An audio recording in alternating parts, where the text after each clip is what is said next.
What's going on, everyone? Welcome to another edition of BYP Back Your Play. Rich Quinones here. Don't forget, check me out on Twitter at RichQ on Q. Subscribe to the YouTube channel, Rich Q on Q. Got a lot of great content. You guys know we love trying to mix in a little boxing talk sporadically during the week. We also do it with Brandon Jacobs on 27 and Q. How about this? My guy, 18-year career, a great heavyweight and a great champ, Monte Two Guns Barrett, joining me for a second. Couple moments. What's up, Monty, my boy? long time, man. How you been? I know, man. It's been a long time, man. Yo, you know how me and you go. Me and you got our little personal thing.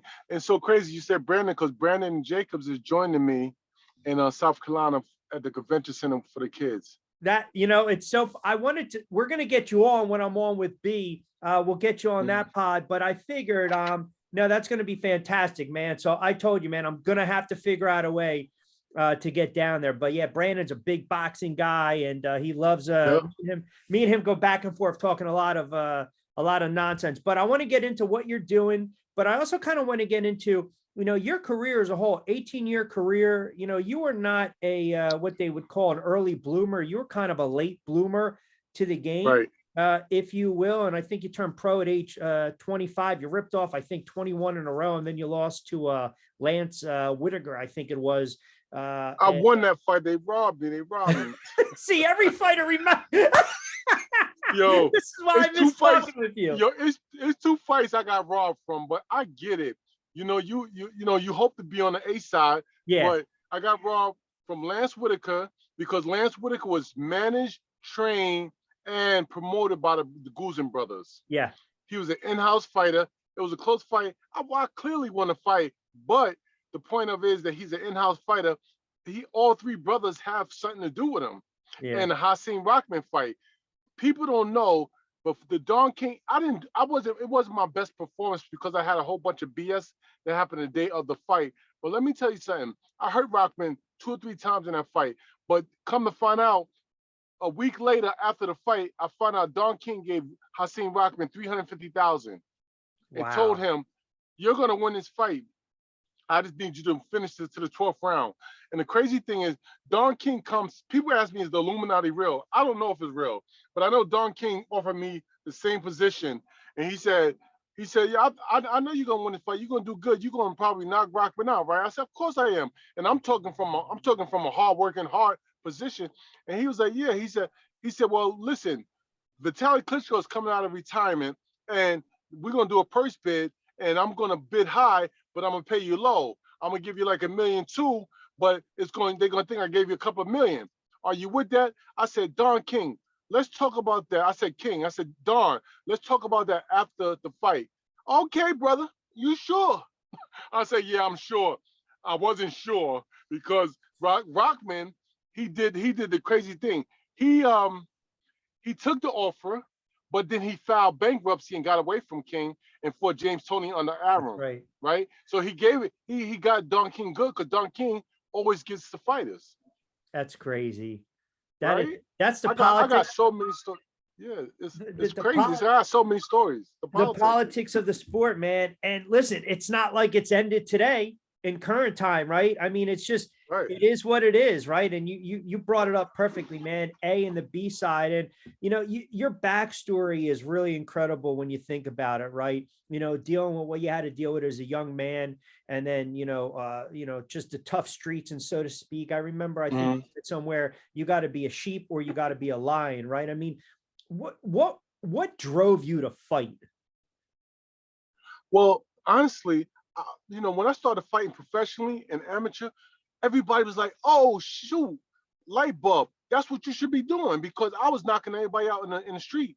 I was fighting since I was 11, 12 years old, right? So, short story, I came from North Carolina in a small 10,000 people town. Came to New York. I was molested by a family member when I was 5 to 8 years old. My cousin, she wound up shooting herself in the head with a shotgun, but she molested me. She effed me up. So now I was in a major car accident at 16. I was in a coma for 2 months, had my ear cut off. I had punctured lungs, But I was always in the street. I was very fortunate to go to graduate high school, go to college. I had my own business at 21 years old. I was making money. I was doing my thing, but I was a fighter. I was always fighting because in the street where I come from, you're a sheep or you're a wolf. You gotta learn how to handle yourself and take care of yourself. So I learned how to fight the street. So that's why I kind of bloomed late, because I was doing my own thing. Yeah, and it's you go back and you mentioned what you had to deal with as a younger man, as a child, and for a fighter, right? For an athlete, and even take it a step further, for an African American male athlete, strong in that position, to come out and admit that,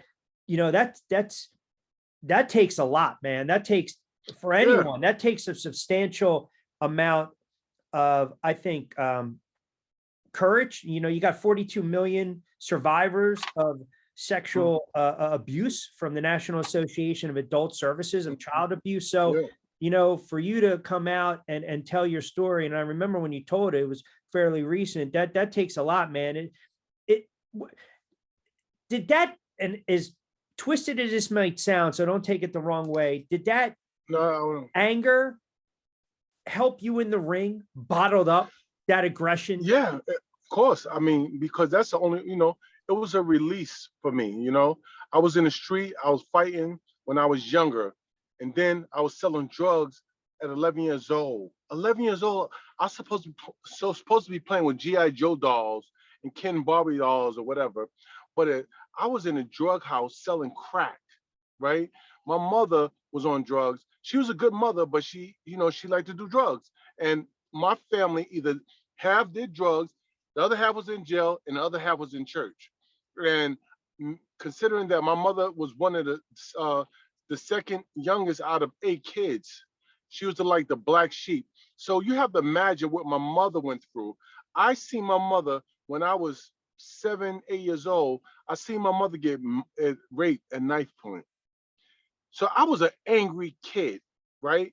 My stepfather, he's dead. He beat the crap out of me and my mother. We was always running away, going to house. I went through 4 different public schools. You know what I'm saying? So just imagine all of that anger and anxiety and frustration and resentment build up. So when it came out, I was hurting people, bro. I was hurting people. And this was in the 80s.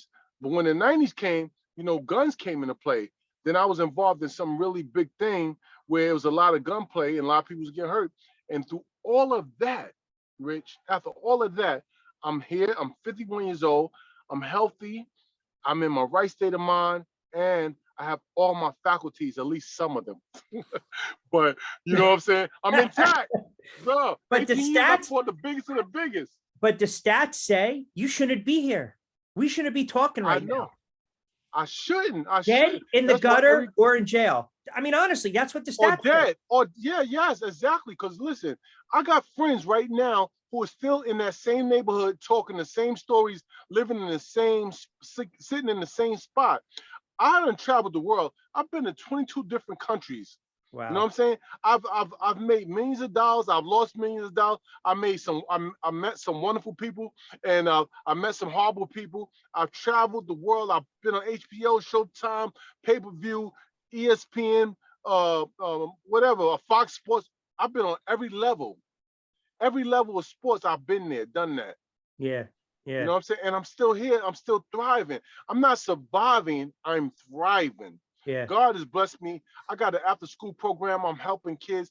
My wife is a Harvard graduate, and she's a Harvard teacher and a assistant dean at MIT. And her friends and her family wrote the curriculum up for my after-school program and my summer youth program. And it's only getting bigger.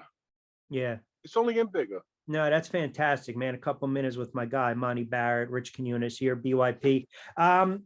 Your career, you had some big wins, you had some title shots, you fought the who's who, right? The Tuas multiple time. And you mentioned, Luis Ortiz and David Hay and Joe Messi. The list goes on and on and on. Like if I were to say, okay, give me Monte Barrett's top 2 or 3 performances, what would they be?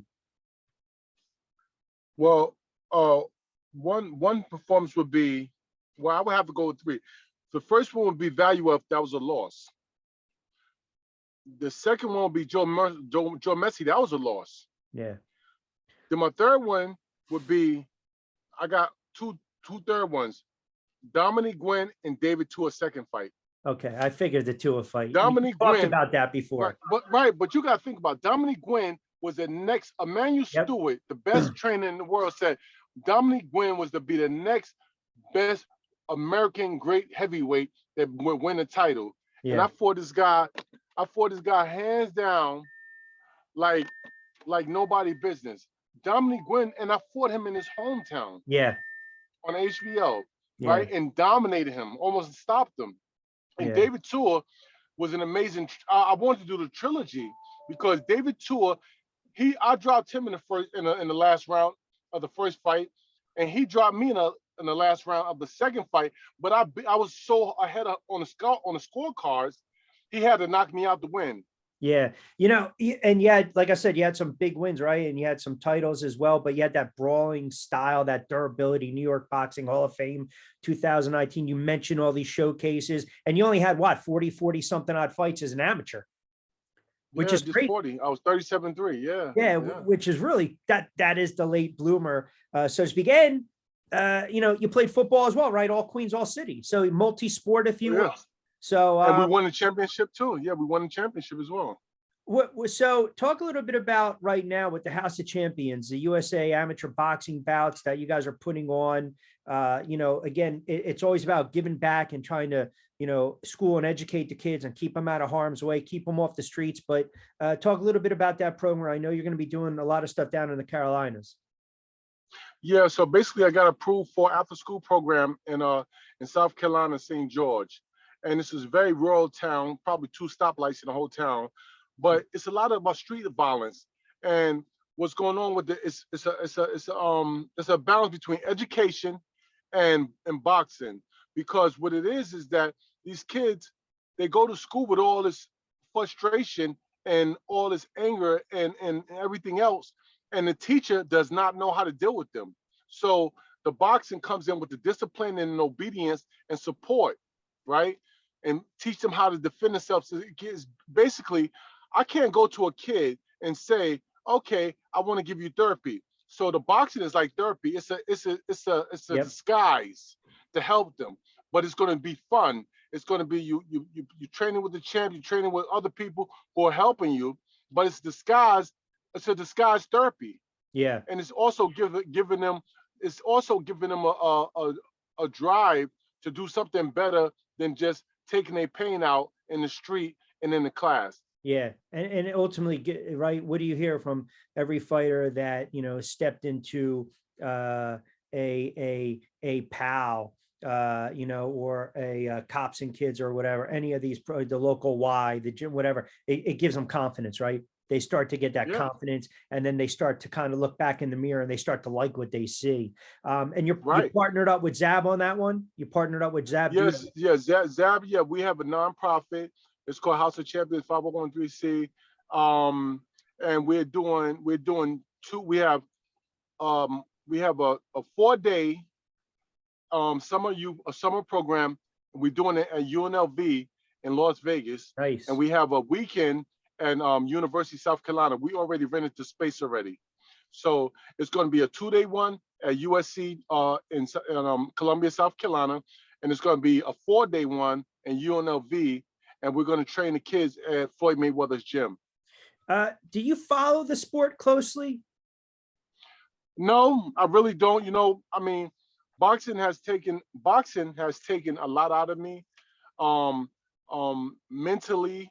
And not physically, I'm still fit. I'm 225 pounds. I run around, you know, I run 40, 50 miles a month. I try to keep myself from working out, just keep myself busy, you know. But as far as I don't follow as much as I used to. I mean, boxing has taken, you know, and Zab, Floyd, a lot of guys that I speak to, Layman Brewster, I speak to a lot of different fighters, and they say to me that boxing was a great avenue to get revenue and also exposure, but it takes a lot out of the fighter, especially from the financial space of people getting over on you. Yeah. Right. Everybody wants something. I took care of everybody, and I wasn't taking care of myself. You know, I took care of everybody, but you can never give a person who's hurt enough. Does That's the sad thing. boxing, you look at the four majors, right? And boxing's one to its own because it's mano a mano. It's, Right.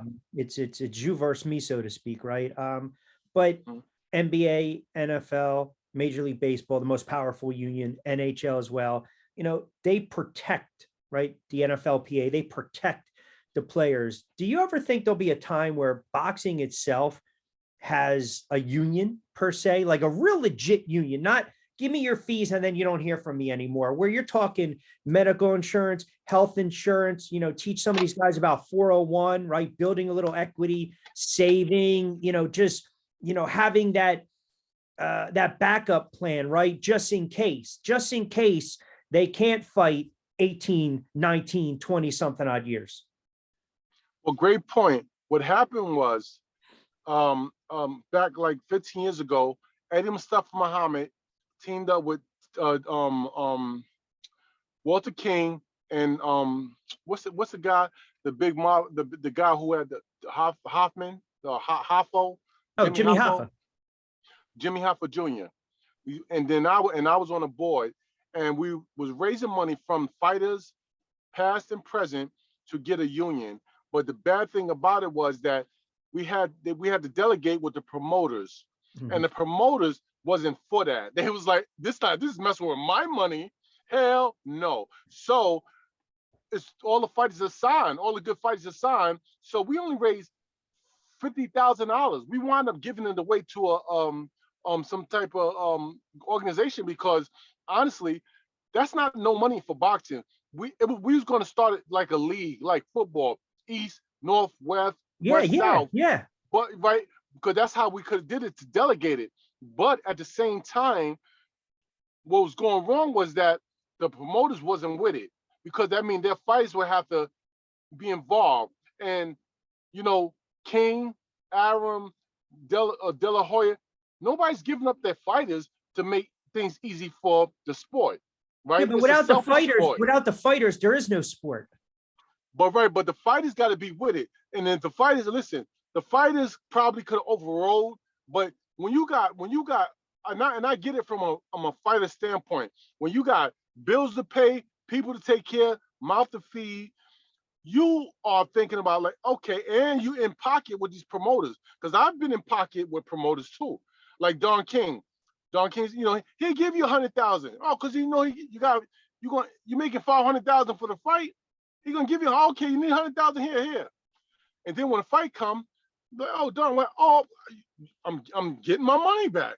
So you got fighters like that. That's a lot of fighters in pocket. Once a promoter gets you in pocket, he controls you.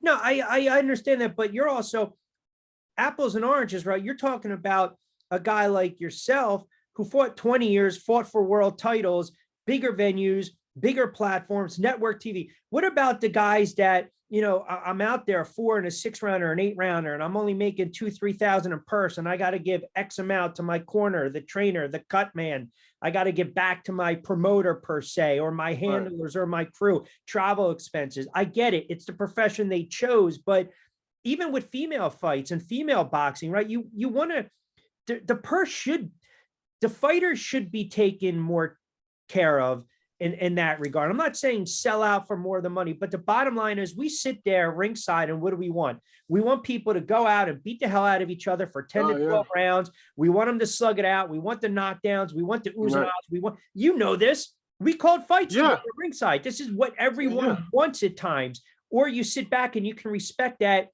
the technical side of the bout might not be aesthetically pleasing, but we appreciate that, right? But you know what? Yeah. I want to say this real quick, because I don't want to lose my train of thought. Melvina Lathan, she was one of the best athletic commissions. I worked for her when I retired, and who could do something for the fighters? All the athletic commissions.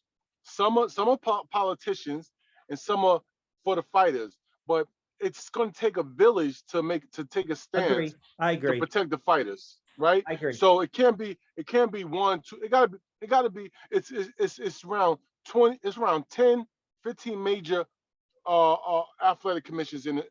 It got to be at least 10 out of 15 is willing to take a stance. Yeah.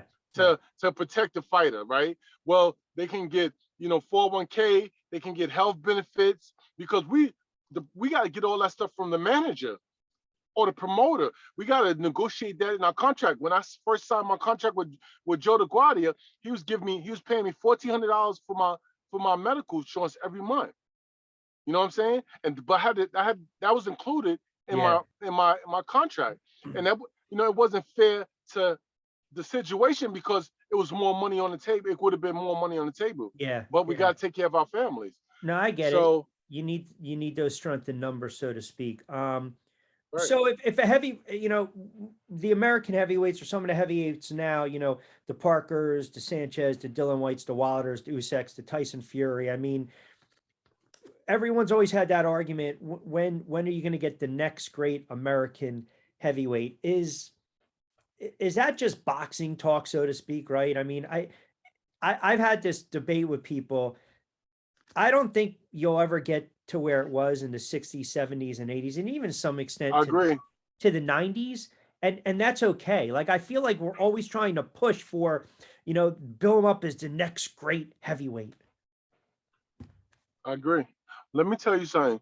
Think about this, right? I know you never thought about this, but from the 50s into the 90s, every 10 years, every decade, the division got weaker and weaker and weaker and weaker. Of course it did. Right? Think about it. You had Joe Louis, right? You had Ali, you had Mike Tyson, and it was some good fighters. It was some great fighters in those eras, but it was always one dominant fighter that stood out. Yeah. And it was like, it was Joe Louis. I forgot who was after Joe Louis. And then I'll go back, and then you got like, all right, Mike Tyson. Yeah. Evander Holyfield beat him, and he was a 4-time world champion. But he can go in a mall and people wouldn't know who he was. Mike Tyson can't even go to the nowhere. Everybody know who he is. It was his era. Lennox Lewis, same thing. Lennox Lewis was a great champion, but you can walk right past Lennox Lewis and not know who he is.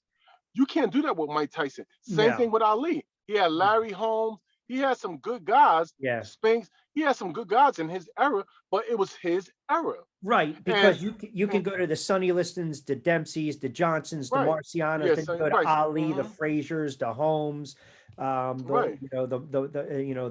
Moores. I mean, the list goes on and on. The Foremans, and then I don't know. I think it's a pipe dream. I mean, it's just. But you said, to your saying, you said, are we always searching for the next great heavyweight? Right now, it has changed. I think for me personally, I'm not a big fan of Tyson Fury, but I do like him. You know why? He brings something else to the table.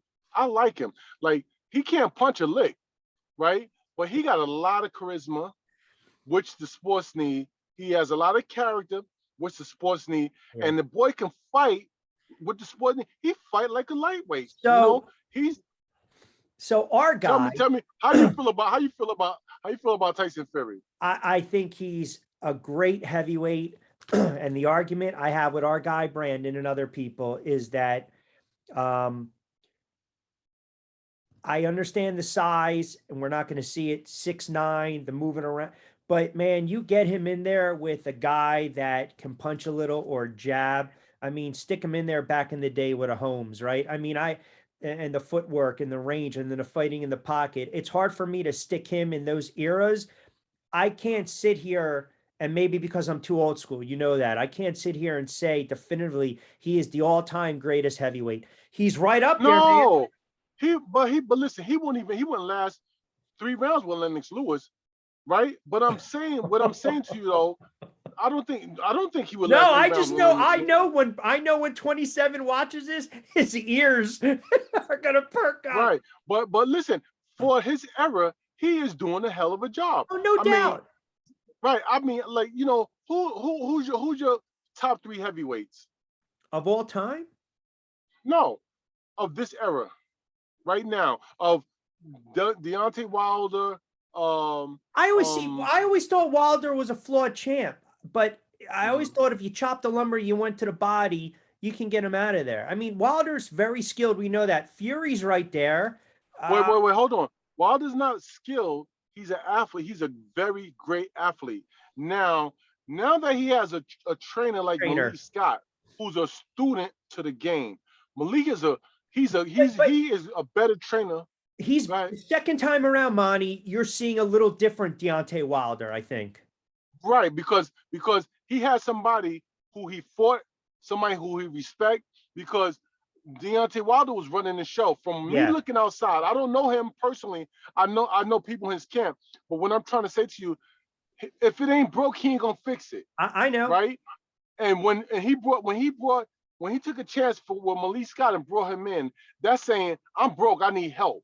Malik Scott is a student of boxing. 100% agree.